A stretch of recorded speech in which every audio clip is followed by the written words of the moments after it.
जुलाई में गैस बढ़ाएगी रसोई में गर्मी। जी हां, महंगाई का दौर मानो शुरू हो चुका हो। कोरोना संकट के दौर में रसोई का बजट बिगड़ सकता है। घरेलू गैस सिलेंडर के दाम में 58 रुपए तक की वृद्धि संभव है। ये बड़ी खबर आपको बता रहे हैं। कल से बढ़ी हुई दरें लागू हो सकती है। बड़ी खबर, वाणिज्यिक सिलेंडर में 87 रुपए तक की वृद्धि हो सकती है। गैस कंपनियों का प्राइस ट्रेंड बढ़ी हुई दरों की तरफ इशारा कर रहा है। गैस डिस्ट्रीब्यूटर एसोसिएशन के महासचिव कार्तिकेय गौड़ ने भी प्राइस ट्रेंड की पुष्टि की है। बड़ी खबर आपको बता रहे हैं, कल से ये बढ़ी हुई दरें लागू हो सकती है। आम आदमी पहले से ही परेशान है। पेट्रोल और डीजल की कीमतों में जो वृद्धि हो रही है उससे आम आदमी जूझ रहा है और ऐसे में महिलाओं का रसोई का बजट भी बिगड़ सकता है, चूंकि बढ़ी हुई दरें कल से लागू हो सकती है।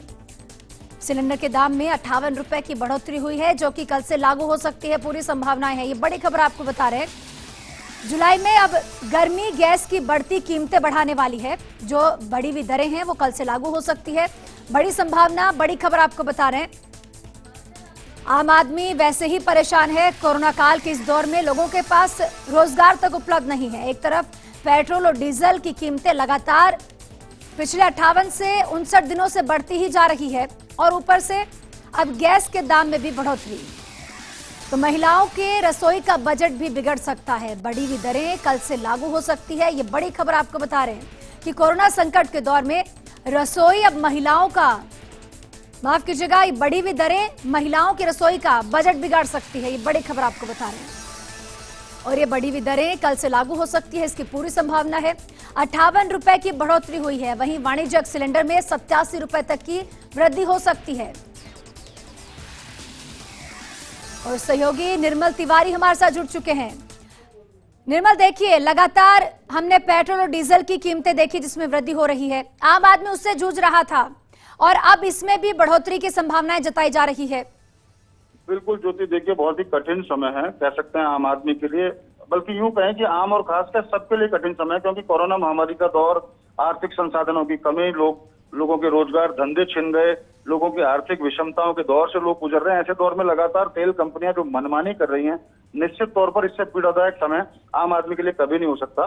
पेट्रोल डीजल की जो दरें हैं वो बिल्कुल आसमान पर है। 105 रुपए के स्तर पर अगर पेट्रोल पहुंच जाता है, डीजल 98 रुपए से ज्यादा, तो निश्चित तौर पर कठिन समय। और ऐसे में जो गैस के जो मानक है उनका जो ट्रेंड सामने आया है, जो गैस स्टैंडर्ड अथॉरिटीज हैं, उसमें साफ तौर पर कहा गया है कि कल से 58 रुपए तक घरेलू गैस सिलेंडर के दाम बढ़ सकते हैं। यानी 813 रुपए का सिलेंडर 871 रुपए तक हो सकता है। तो निश्चित तौर पर मानसून रूठा हुआ है, गर्मी अपने चरम पर है। ऐसे दौर में रसोई में और गर्मी आ सकती है।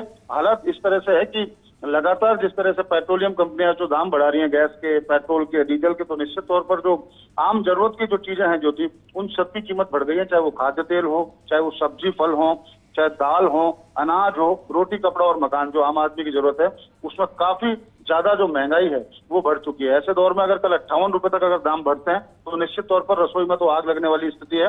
आम गृहिणी के लिए उसका बजट तो बिगड़ेगा ही, साथ ही साथ घर तक चलाना कोरोना संकट के दौर में मुश्किल हो जाएगा। फिलहाल 813 रुपए दाम है और पिछले अगर हम 6 महीने की बात करें तो 200 रुपए से ज्यादा दाम गैस पे वैसे ही बढ़ चुके हैं। और बड़ी बात यह भी है कि सब्सिडी नहीं मिल रही है। अगर 871 रुपए का सिलेंडर आता है और उसमें सब्सिडी नहीं मिलती है तो आम आदमी जाएगा कहाँ, अगर वो 900 रुपए का सिलेंडर हर महीने जलाएगा।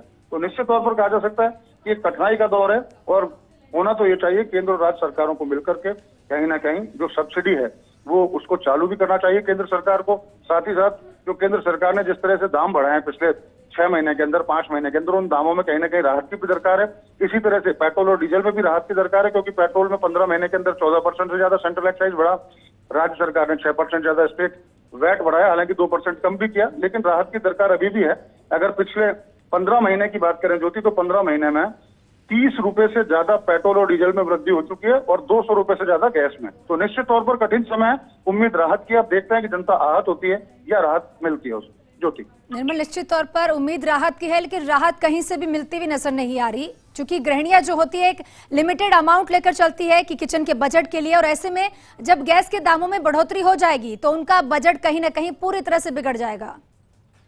बिल्कुल, देखिए बजट बिगड़ने की स्थिति है। लगातार जिस तरह से हालात हैं, 15 महीने में पहले कोरोना का पहला दौर, पहली वेव आती है, फिर दूसरी वेव आती है, उद्योग धंधे बंद होते हैं, लोगों का रोजगार छिनता है। जैसा मैं कह रहा हूँ, लगातार इस दौर में अगर 30 रुपए, अगर 15 महीने में 30 रुपए पेट्रोल डीजल पर बढ़ते हैं, गैस के ऊपर 200 रुपए से ज्यादा बढ़ते हैं, तो निश्चित तौर पर आहत हो रहा है आम आदमी। उसको राहत की दरकार थी, राहत नहीं मिली है।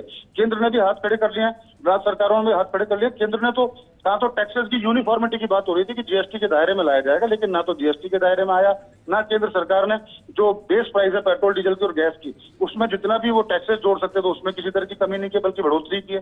तो ऐसे में आम आदमी का बजट तो बिगड़ कर रह गया है। अगर वो पेट्रोल, क्योंकि फुल स्विंग के साथ ऑफिसेज भी चलने लगे हैं, फुल स्विंग के साथ उद्योग धंधे एक बार फिर से चलने लगे अनलॉक की स्थिति के साथ ही, तो लोगों को पेट्रोल डीजल की ज्यादा दरकार है, वो बहुत महंगा होता जा रहा है। और इधर अगर गैस के दाम बढ़ा दिए जाते हैं, कल जिस तरह की अभी जो ट्रेंड सामने आ रहे हैं 58 रुपए तक, तो निश्चित तौर पर आम आदमी की तो कमर टूटने की स्थिति आ गई है। कहां से वो अपने आर्थिक संसाधन जुटाए, कैसे घर खर्च चलाए। अब चूंकि ऑनलाइन क्लासेस भी बच्चों की शुरू हो गई है, तो उनको स्कूल की फीस भी देनी होती है, उनको तमाम तरह के जो और खर्चे हैं उनके, वो भी बढ़ते जा रहे हैं। ऐसे दौर में अगर राहत नहीं मिलेगी तो आम आदमी निश्चित तौर पर मुश्किल में आ जाएगा।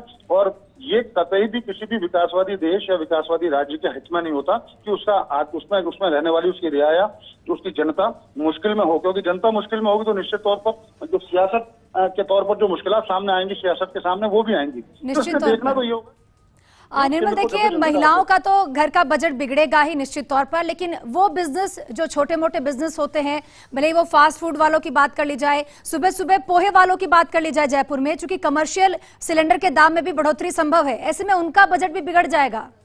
निश्चित तौर पर बजट बिगड़ेगा। देखिए लगातार हर एक आदमी को इस समय जरूरत है कि उसको किसी तरह से वो रिवॉल्यूशन इस तरह का आए जहां उसके आर्थिक संसाधन दोबारा से विकसित हों, क्योंकि अनलॉक की स्थिति आगे तो सब लोग देख रहे हैं कि उनके रोजगार धंधे उनको वापस मिले, उनको जो इस तरह की कमाई होती थी उस कमाई वापस मिले, क्योंकि खर्चे तो ज्यादा से ज्यादा बढ़े ही हैं। जिस तरह से महंगाई बढ़ी, खर्चे बढ़े हैं, तो चाहे वो पोहे वाला हो, छोटी रेडी घोमचे वाला हो, वो पूरी सब्जी का ठेला लगाता है, कचौरी का ठेला लगाता है, हर एक आदमी को। और कमर्शियल सिलेंडर में बढ़ने की ये दरकार है। तो यहाँ तो अगर घरेलू सिलेंडर पे आप दर बढ़ा रहे हैं, उधर कमर्शियल सिलेंडर पर अगर दर बढ़ा देगी केंद्र सरकार, तो निश्चित तौर पर आम आदमी की कमर टूटने की स्थिति है। बेहतर तो ये होगा केंद्र सरकार जल्दी से जल्दी टैक्सेस में यूनिफॉर्मिटी की बात करे, तेल कंपनियों पर नियंत्रण की बात करे, क्योंकि जब तेल के दाम अंतर्राष्ट्रीय बाजार में घट रहे थे तब भी हमारे देश में तेल के दाम बढ़ रहे थे, और अब तेल के दाम अंतर्राष्ट्रीय बाजार में बढ़ रहे हैं तो उनके पास सीधा बहाना है तेल कंपनियों के पास कि भारतीय पॉकेट की कीमत बढ़ती जा रही है तो हम भी दरें बढ़ाएंगे। तो 30,000 करोड़ से ज्यादा का मार्जिन अगर 15 महीने में कमाया है तो कहीं ना कहीं जनता को राहत देनी ही होगी। अन्यथा जनता जैसे ही अनलॉक की स्थिति बढ़ेगी, कोरोना से उभरेगी, तो निश्चित तौर पर अगली जो किसी भी तरह का आंदोलन होगा तो निश्चित तौर पर महंगाई को लेकर हो सकता है। जो निश्चित तौर पर निर्मल, जनता को राहत की उम्मीद है। बहुत बहुत शुक्रिया जुड़ने के लिए और तमाम जानकारी साझा करने के लिए।